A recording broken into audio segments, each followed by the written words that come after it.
എല്ലാവർക്കും നമസ്കാരം. ഇന്നത്തെ ഞാൻ എൻ്റെ കുറച്ച് പാചകങ്ങൾ പെട്ടെന്ന് കറിയൊന്നും ഇല്ലാത്തപ്പോൾ എങ്ങനെ വെക്കാം എന്നുള്ളതാണ്. ഇത് കോവയ്ക്ക തേങ്ങ അരച്ച് മീൻകറി പോലെ വെച്ചതാണ്. ഇത് നമ്മുടെ വറ്റൽമുളക്, കാശ്മീരി മുളക് ക്രഷ് ചെയ്തതൊന്ന് വറുത്തെടുത്തതാണ്. പിന്നെ വെണ്ടയ്ക്ക മെഴുക്കുവരട്ടി, പിന്നെ മുതിരത്തോരൻ, ഹെൽത്തി തോരൻ, പിന്നെ മുട്ട പൊരിച്ചത്. ഇത്രയായിരുന്നു. കറിയൊന്നും വെക്കാനില്ലായിരുന്നു. പിന്നെ ഒന്ന് ക്ഷമിക്കണം, ഞാൻ ഷോട്ട് എടുക്കുന്ന പോലെ എടുത്തു പോയത് കേട്ടോ വീഡിയോ. അപ്പോൾ ഇന്നെനിക്ക് സുഖമില്ലാത്തൊരവസ്ഥയായിരുന്നു, അതുകൊണ്ടൊന്ന് കറിയൊന്നും വച്ചില്ല. അപ്പോൾ പെട്ടെന്നൊരു തട്ടിക്കൂട്ടി ഒരു കറി ഉണ്ടാക്കിയതാണ്, നിങ്ങളെ കൂടെ ഒന്ന് പരിചയപ്പെടുത്തുന്നത്. അപ്പം നമ്മൾ കണ്ട 3 മുട്ട എടുത്തിട്ടുണ്ട് കേട്ടോ മക്കളെ.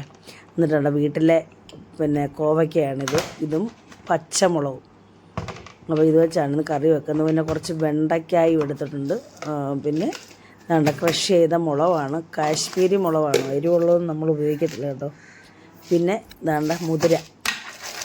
അപ്പോൾ മുതിര നമ്മൾ വറുത്താണ് സാധാരണ തോരൻ വെക്കാറ്. ഇപ്പോൾ വറുത്തില്ല കേട്ടോ, വറുത്തില്ലെങ്കിലും ടേസ്റ്റാണ്, വറുത്താൽ ഒന്നുകൂടെ ടേസ്റ്റാണ്. അപ്പോൾ ഒരു 150 ഗ്രാമോളം നമ്മൾ എടുത്തിട്ടുണ്ട്. കുതിർത്ത് വെച്ചാൽ പെട്ടെന്ന് വേവും.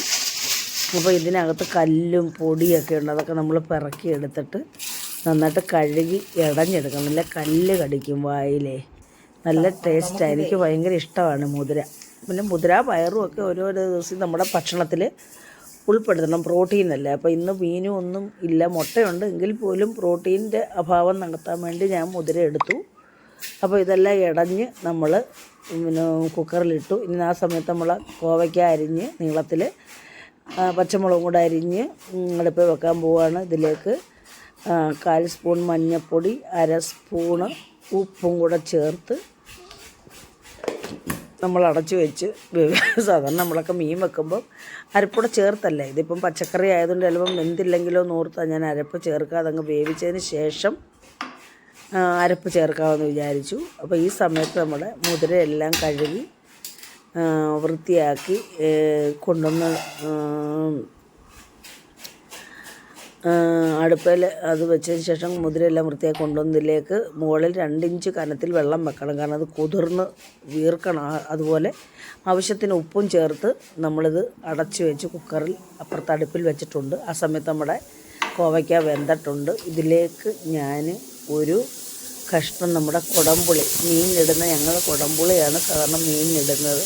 അപ്പോൾ ആ പുളിയാണ് നമ്മൾ ഇതിനകത്തും ചേർക്കുന്നത്. പിഴുപുളി ഇട്ടാലും ടേസ്റ്റാണ്, എങ്കിലും നമുക്ക് മീൻ കറിയുടെ ഒരു ഫീൽ കിട്ടണമെങ്കിൽ കുടംപുളി തന്നെ ചേർക്കണം.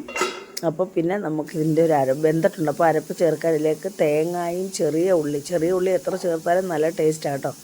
ചെറിയ ഉള്ളിയും ആവശ്യത്തിന് തേങ്ങ, ഇതിപ്പോൾ 1 മുറി ചെറിയ തേങ്ങ കണക്കാക്കി ഞാൻ ചേർക്കുന്നുണ്ട്, ചെറിയ കറിയല്ലേ. പിന്നെ 1/4 സ്പൂൺ മഞ്ഞൾപ്പൊടി നമ്മൾ പച്ചക്കറി അതിനകത്ത് ചേർത്തായിരുന്നെങ്കിലും, പിന്നെ 1/2 സ്പൂൺ മല്ലിപ്പൊടി, പിന്നെ നമ്മൾ 1 ടീസ്പൂൺ മുളക് പൊടി. കാരണം മുളക് പൊടിയൊക്കെ നമ്മൾ തീർന്ന് ഈ ടിന്നിനകത്ത് തീർപ്പുണ്ട്. അപ്പോൾ ഇത് ഉള്ളത് അതുകൊണ്ട് ഞാൻ സ്പൂൺ എടുത്തില്ല, അത് അത്രേ ഉള്ളൂ. അതുകൊണ്ട് 1 ടീസ്പൂൺ കണക്കാക്കി അതിനകത്തോട്ട് അങ്ങ് ചേർത്ത് കൊടുത്ത് നമ്മൾ മീൻ അരയ്ക്കുന്ന പോലെ തന്നെ വെള്ളം ഒഴിച്ച് അരച്ചിട്ട് നമ്മുടെ പച്ചക്കറി നല്ല ടേസ്റ്റാണ് കേട്ടോ. ഇങ്ങനെ കറി വെച്ച് നമ്മുടെ കോവയ്ക്ക മീൻ കറി വെച്ച് കൂട്ടാൻ നല്ല ടേസ്റ്റാണ്. അതാണ് ഞാനിങ്ങനെ ചെയ്തത്. അപ്പോൾ നമ്മുടെ അരപ്പ് അങ്ങോട്ട് ഒഴിച്ച് കൊടുത്ത്, അപ്പം ബാക്കി വെള്ളവും കൂടെ മിക്സി കഴുകിയൊക്കെ ഒഴിച്ച് വെള്ളമെല്ലാം കറക്റ്റാക്കിയെല്ലാം എടുത്തതിന് ശേഷം നമ്മൾ ഇത് തിളച്ച് ഉപ്പും പുളിയൊക്കെ നോക്കി.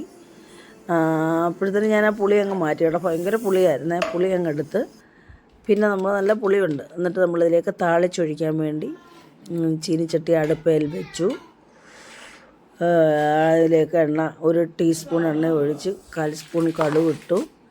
ഇതിലേക്ക് ഞാൻ ചെറിയ ഉള്ളി ഇടാൻ വിട്ടുപോയി കേട്ടോ, ചെറിയ ഉള്ളി ഇട്ടാൽ നല്ല ടേസ്റ്റാണ്. വറ്റല മുളകും പിന്നെ കറിവേപ്പിലയും കൂടി ഇട്ട് അതിനകത്ത് താളിച്ച് അത് ചേർക്കുന്ന കാണിക്കാൻ വിട്ടുപോയി. ഇളക്കി കൂട്ടി യോജിപ്പിച്ചതിന് ശേഷം നമ്മൾ ഈ ചീനിച്ചട്ടിയിൽ തന്നെ 1 ടീസ്പൂൺ വെളിച്ചെണ്ണ ഒഴിച്ച് 1/4 സ്പൂൺ കടുവും ഇട്ട് നമ്മൾ ആ ക്രഷ് ചെയ്ത മുളക്, അതായത് വറ്റല മുളക് കാശ്മീരി മുളകാണ്, നമുക്കിവിടെ എരിവ് പറ്റത്തില്ല. അത് കാശ്മീരി മുളക് ഇതിനകത്ത് ഉപ്പും ചേർത്ത് നന്നായിട്ട് മുരിച്ചെടുക്കുമ്പോൾ ചോറിനകത്ത് ഇങ്ങനെ മുരുമുരാന്ന് ഇങ്ങനെ ശബ്ദം കേൾക്കും. നമ്മളത് കൈകൊണ്ട് പൊടിക്കുമ്പോൾ ചേർത്ത് കഴിക്കാൻ എന്തൊരു ടേസ്റ്റാണെന്നറിയാമോ. നമ്മൾ കറിയൊന്നും ഇല്ലാത്ത ദിവസങ്ങളിൽ ഞാൻ ഇങ്ങനെയൊക്കെയാണ് ചെയ്യുന്നത് കേട്ടോ. നല്ല ടേസ്റ്റാണ് ചോറ് കഴിക്കാൻ. നമുക്ക് ഇറച്ചിയോ മീനോ ഒന്നും വേണ്ട, ഇങ്ങനെ കഴിക്കാൻ നല്ല ടേസ്റ്റാണ്. അപ്പോൾ അത് നന്നായിട്ട് മൊരിച്ച് എടുത്തു, മാറ്റി വെച്ചു. നല്ല ഇപ്പം തന്നെ എൻ്റെ വായു വെള്ളം വരും അത് പറയുമ്പോൾ തന്നെ. അപ്പോൾ പിന്നെ ഈ സമയത്ത് നമ്മൾ വെണ്ടയ്ക്ക അരിഞ്ഞൊക്കെ എടുത്ത് അത് കാണിക്കാൻ വിട്ടുപോയി കേട്ടോ. അത് നമ്മുടെ മൊരിച്ചെല്ലാം മൂപ്പിച്ച് എല്ലാം മെഴുക്ക് പുരട്ടി എല്ലാം ശരിയായി. ഇനി നമ്മളൊരു പാത്രത്തിലേക്ക് അത് വഴുവഴുപ്പൊന്നുമില്ല മാറ്റി. അപ്പോഴത്തേനും നമ്മുടെ മുതിര വെന്തു. അപ്പോൾ നമ്മൾ മുതിര ഇനി ഇതിനകത്ത് തന്നെ അങ്ങ് കടുക് താളിക്കണം. അതിനായിട്ട് മുതിരയ്ക്ക് അരയ്ക്കാൻ നമ്മൾ വെളുത്തുള്ളി, ജീരകം, തേങ്ങ, പച്ചമുളക്, പിന്നെ കുരുമുളക് ഇത്രയാണ് ചേർത്തതിന് 1 ടീസ്പൂൺ വെളിച്ചെണ്ണ ഒഴിച്ച് കടുക് ഇട്ട് ഉള്ളി അരിഞ്ഞിടുകയാണ്. ഉള്ളി എത്ര ചേർത്താലും വയറ്റ് ചേർക്കുന്നത് നല്ലതാണ് കേട്ടോ മുതിരയ്ക്ക്. അപ്പോൾ ഉള്ളി ഇട്ട് മൂപ്പിച്ച് അതിനകത്ത് വറ്റൽമുളകും കറിവേപ്പിലയൊക്കെ ഇട്ട് ഇടാൻ പോവാണ്.